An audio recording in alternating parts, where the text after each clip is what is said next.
There's a Russian wrestler named Abdul Rashid Sadolayev. He's a two-time defending gold medalist. He's 27 years old. He's still in the prime of his athletic career.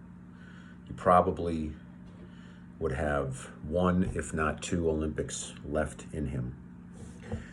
I don't think he would be the gold medalist this year because there's another guy also from Russia, but who wrestles for Bahrain, who is the best in the world right now.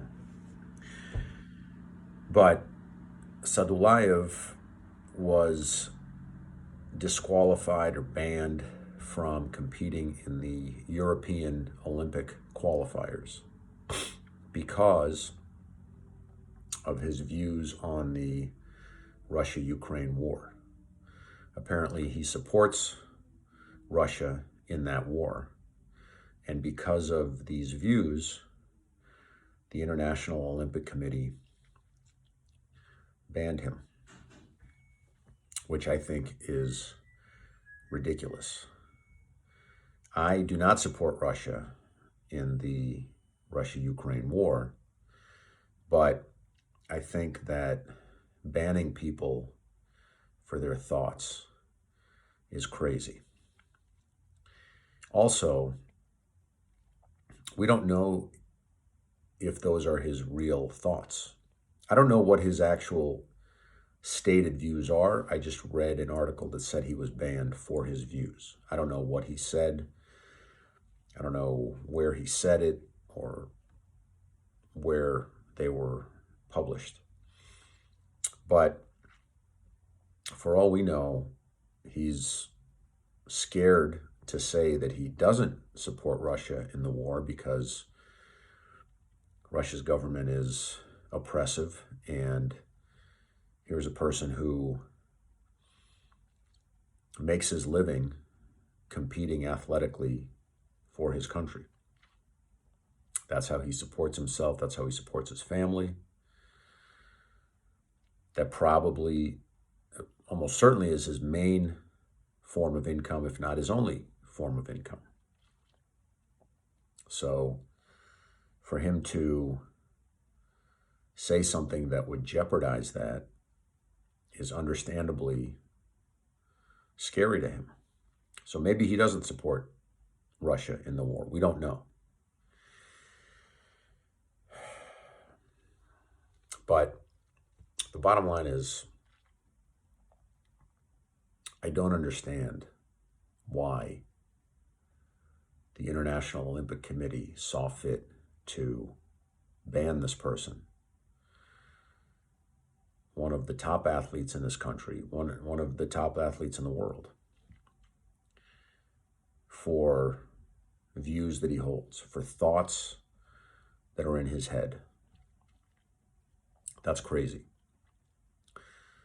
And unfortunately, it's emblematic of the overly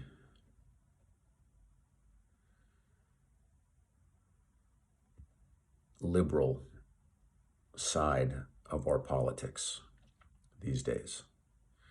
We have overly conservative sides to our politics, and we have overly liberal. And I think banning this person for his thoughts is a bow to the far left.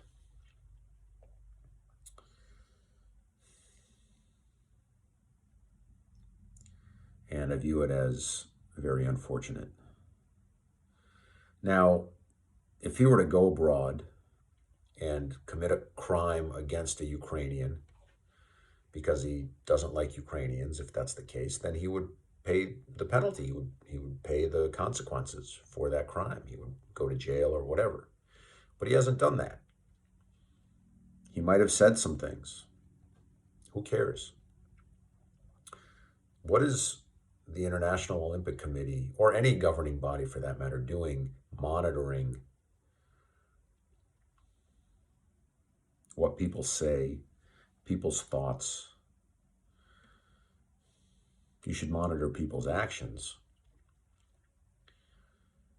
But I think banning this person from competing altogether is just bowing to political pressure.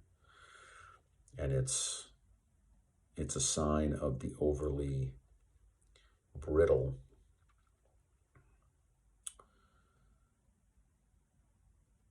and overly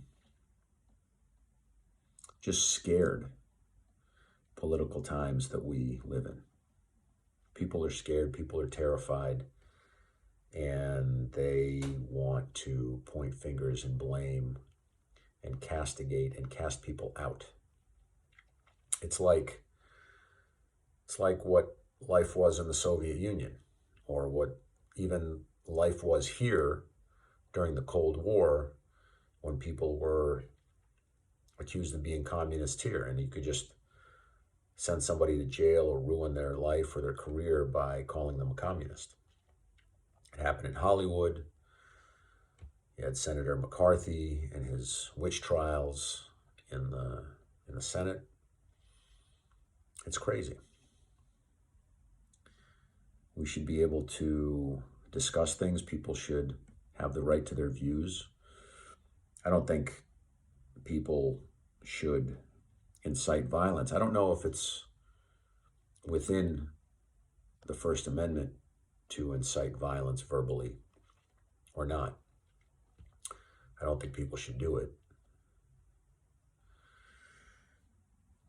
Sadolayev is not American. He's Russian, so the First Amendment doesn't apply to him anyway, but I think it's a good principle. And people should be willing and able to be offended. It's not my job to not offend you. It's your job to deal with being offended.